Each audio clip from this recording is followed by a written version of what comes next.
आप सभी को मेरे साउथ इंडिया ट्रिप का पार्ट 1 और पार्ट 2 व्लॉग दोनों ही काफ़ी ज़्यादा पसंद आया है, तो मैंने सोचा क्यों ना आप सभी के साथ जल्दी जल्दी पार्ट 3 व्लॉग भी शेयर करूं। रामेश्वरम में धनुषकोडी करने के बाद हमारा जो स्टे हुआ वो रामेश्वरम में हुआ। नेक्स्ट डे हमें पौंडीचेरी के लिए निकलना था, तो बस नेक्स्ट डे 7:30 पे हम पौंडीचेरी के लिए निकले। वैसे तो पौंडीचेरी रामेश्वरम से बहुत ज़्यादा डिस्टेंस नहीं है, करीब 4 से 5 घंटे का ही है, पर क्योंकि हमें थंजावर से होके जाना था, हमें वृदेश्वर टेम्पल भी विज़िट करना था, इसलिए हमें 1-2 घंटे थोड़े से एक्स्ट्रा लगे। तो यहाँ पे हम आ गए हैं थंजावर में वृदेश्वर टेम्पल। वृदेश्वर टेम्पल यानी कि वृदेश्वर मंदिर भगवान शिव का मंदिर है और इसे चोला किंग राजा चोला ने बनवाया था। इसे बिग टेम्पल भी कहते हैं और ये साउथ इंडिया के सबसे ग्रैंड और हिस्टोरिकल टेम्पल में से एक है और ये बहुत पुराना टेम्पल है। उसके बाद भी आप इसका स्ट्रक्चर देखेंगे ना तो वो बिल्कुल स्ट्रॉन्ग और मैजेस्टिक लगता है। और सबसे अमेजिंग फैक्ट इस मंदिर का जो है ना वो है इसका टॉप का स्टोन, जो एक ही ग्रेनाइट स्टोन से बना है और 80 टन का माना जाता है। तो सोचिए उस टाइम पे ये इतना हैवी ग्रेनाइट स्टोन ऊपर कैसे ले जाया गया होगा। 1000 साल पहले बिना मशीन के इतना मैसिव स्ट्रक्चर कैसे बनाया गया होगा। और जो नंदी जी देख रहे हैं ना, ये इंडिया के सबसे बड़े शिव मंदिर के नंदी जी हैं। मतलब किसी भी शिव मंदिर में इतने बड़े नंदी जी नहीं हैं। तो चलिए, यहाँ पे मंदिर के बारे में तो मैंने बता दिया। फटाफट से हमने हाथ मुंह धोए और मंदिर में जाके दर्शन किया। भगवान शिव के दर्शन करके सच में बहुत आनंद मिला, बहुत अच्छा लगा। तो आप कभी भी साउथ इंडिया आएँ और अगर आप पौंडीचेरी जा रहे हैं तो ये वृदेश्वर मंदिर ज़रूर आएँ। और हिस्ट्री का एक अलग ही आपको यहाँ पे तालमेल मिलेगा। मतलब मंदिर का जो रहस्य है ना वो अपने आप में बहुत अमेजिंग है। अब बस यहाँ से वृदेश्वर मंदिर से हम निकल लिए पौंडीचेरी के लिए और पौंडीचेरी करीब हम 4:30 से 4:30 बजे के आसपास पहुँचे थे। थोड़े तो थक गए थे, लेकिन घूमने की जो एक्साइटमेंट होती है ना वो अपने आप में एक अलग ही फीलिंग आती है। तो बस हम थोड़ा सा फ्रेशन अप हुए, कपड़े वगैरह चेंज किए और निकल लिए रॉक बीच के लिए। रॉक बीच बहुत फेमस है क्योंकि यहाँ पे आप इवनिंग वॉक, मॉर्निंग वॉक, ये सारी चीज़ों के लिए जा सकते हैं। बहुत बढ़िया है। यहाँ पे आप स्विमिंग तो नहीं कर सकते क्योंकि हाई टाइड्स होती हैं, तो स्विमिंग के लिए उतना सेफ नहीं है, पर यहाँ पे आप मॉर्निंग वॉक के लिए आ सकते हैं। और साथ ही साथ इवनिंग वॉक के टाइम तो यहाँ का जो एटमॉस्फेयर होता है ना वो बहुत ही लाइवली होता है। तो बस आप इवनिंग में सी बीच के साइड में वॉक करें, साथ में कैफ़ेज़ हैं या फिर स्ट्रीट फूड हैं, उनको एंजॉय करें। और भाई पौंडीचेरी जो है वो फेमस है कैफ़ेज़ और बेकरी के लिए। और भाई पौंडीचेरी फेमस है कैफ़ेज़ और बेकरी के लिए, तो यहाँ के बेकरी आइटम्स आप ज़रूर ट्राई करें। एकदम डिफरेंट टेस्ट होता है, बहुत बढ़िया होता है। तो यहाँ पे हमने डिफरेंट टाइप के पेस्ट्रीज, ब्राउनी वगैरह ट्राई की, साथ में कॉफ़ी वगैरह भी इंजॉय किया। और अभी हमारे पास टाइम था वाइट टाउन घूमने का, साथ में हमें डिनर भी करना था। तो वाइट टाउन में जो फ्रेंच स्टाइल की पेस्टल कलर बिल्डिंग्स हैं और साथ में येलो वाइट वॉल्स और जो बालकनीज है वो भी इतनी क्यूट लगती हैं कि बस पूछे ही मत। और साथ में स्ट्रीट आप देख रहे हैं कितने ज़्यादा क्लीन है, इन पे वॉक करने में बड़ा मज़ा आता है।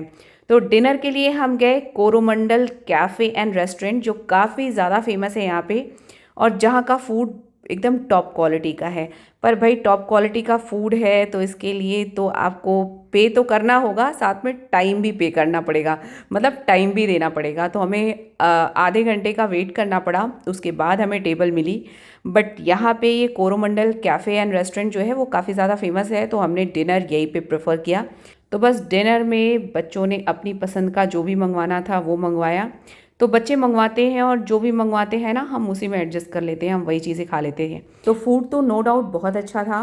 और फिर हम रात में पहुँचे 12:30 से 1 बजे, जहाँ हमने स्टे किया था, और हम जाके वहाँ पे तुरंत सो गए। नेक्स्ट डे हमें निकलना था पिचावरम के लिए, जो कि पौंडीचेरी से 70 किलोमीटर्स के डिस्टेंस पे है और जहाँ से हमें विजिट करना था मैंग्रोव फॉरेस्ट। मैंग्रोव फॉरेस्ट के लिए आपको 2 तरीके की बोट मिलेगी, एक रो बोट और एक मोटर बोट। बट मैं सजेस्ट करूँगी आप रो बोट लेना, मोटर बोट कभी भी मत लेना क्योंकि उससे वो मज़ा नहीं आएगा। और वैसे आप मैंग्रोव फॉरेस्ट विजिट करना है तो आप पौंडीचेरी से भी कर सकते हैं, पर पौंडीचेरी से आपको उतना मज़ा नहीं आएगा जो मज़ा पिचावरम से मैंग्रोव फॉरेस्ट विजिट करने में आएगा।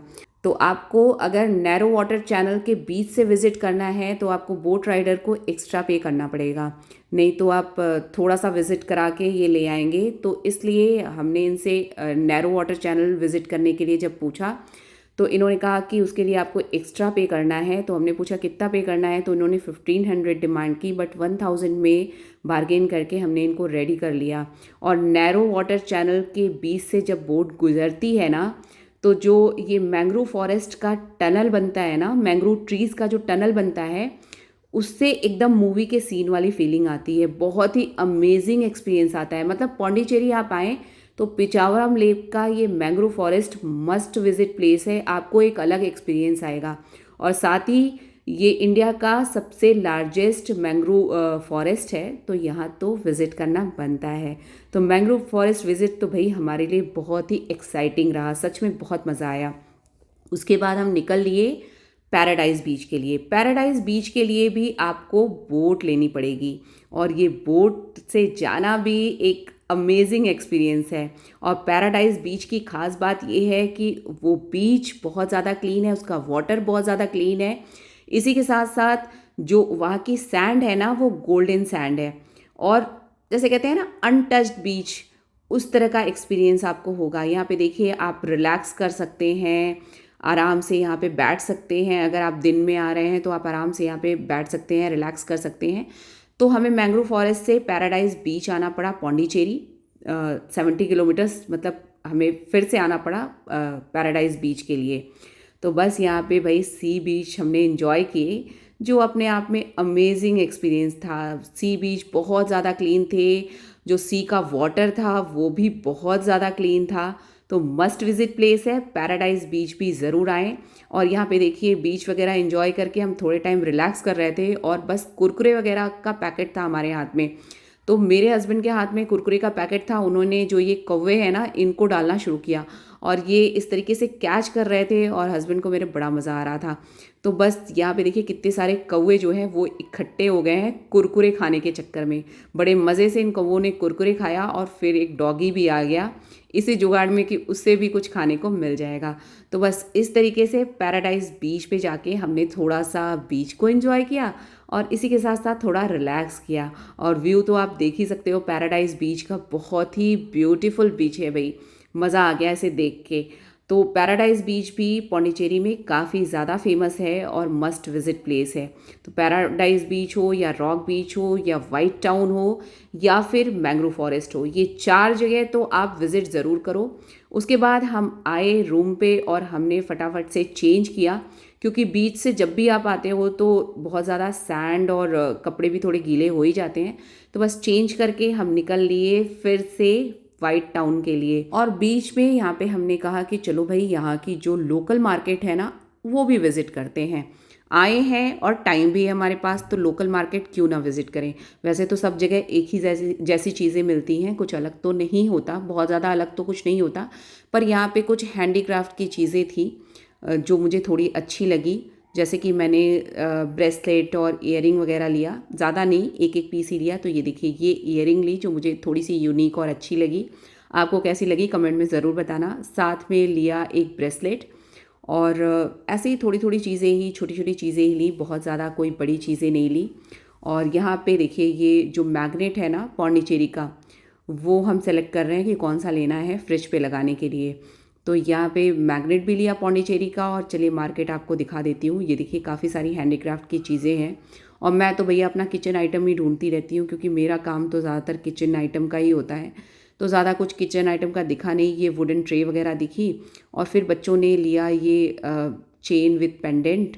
और फिर हम गए ली कैफ़े। ली कैफ़े भी यहाँ पे काफ़ी ज़्यादा फेमस है, पर मुझे उतना ख़ास नहीं लगा। बस ली कैफ़े में कॉफ़ी वगैरह पी और सैंडविच वगैरह खाए, और उसके बाद बस वही स्ट्रीट वॉक। और वाइट टाउन और फ्रेंच कॉलोनी में स्ट्रीट वॉक का तो अलग ही मज़ा है। यहाँ के जो बेकरी शॉप्स हैं, बेकरी आइटम्स हों, या फिर यहाँ की बिल्डिंग्स आप देखिए, पेस्टल कलर की जो बिल्डिंग्स हैं, और बिल्डिंग्स की जो डोर है, विंडो है, जो बालकनीज़ हैं, क्यूट क्यूट सी बालकनीज़ जो हैं, साथ ही साथ एकदम क्लीन स्ट्रीट, और स्ट्रीट पे वॉक करते हुए लोग, एकदम यूरोप वाली फीलिंग आती है। तो भाई अगर आपको यूरोप वाली फीलिंग चाहिए ना तो पौंडीचेरी ज़रूर विज़िट करें। और वाइट टाउन में स्ट्रीट वॉक करने का तो अलग ही मज़ा है।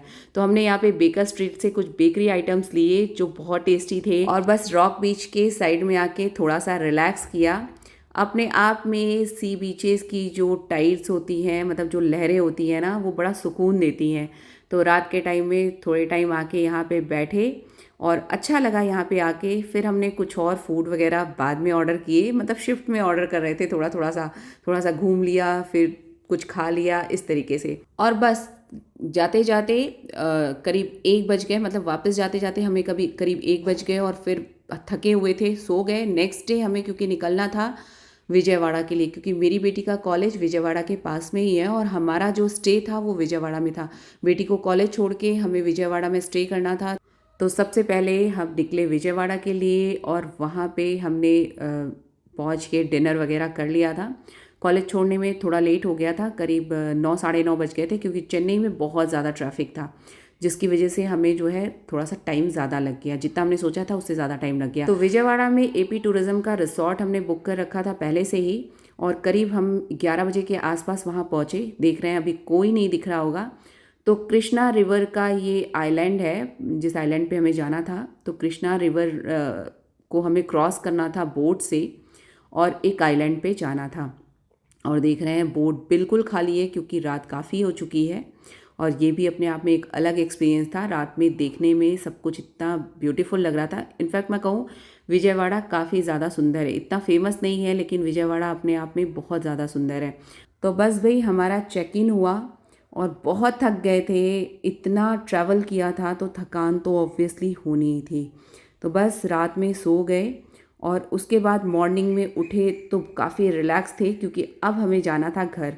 इतने दिन की ट्रैवलिंग के बाद घर जाने का अलग ही एक्साइटमेंट होता है ना। आप सभी के साथ भी ऐसा होता होगा। तो करीब 10 से 11 दिन की ट्रिप थी हमारी।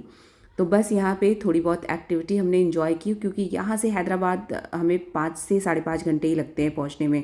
तो बस सारी एक्टिविटीज़ करने के बाद हमने यहाँ से बोट ली, मतलब आइलैंड से बोट ली दूसरे साइड में जाने के लिए, और वहाँ से हमें कार लेनी थी और हैदराबाद के लिए निकलना था। तो बस भाई घर जाने की खुशी तो थी ही, लेकिन घर जा रहे हैं और इतनी सारी अच्छी मेमोरीज के साथ, इससे खुशी डबल हो गई। आई होप आपको मेरा ये लास्ट और पार्ट 3 व्लॉग ज़रूर पसंद आया होगा। पसंद आया हो तो कमेंट में ज़रूर बताइएगा, और अगर मेरे व्लॉग्स पसंद आते हैं तो कमेंट में मेंशन कीजिएगा, ताकि आगे भी मैं ऐसे व्लॉग्स बनाती रहूँ।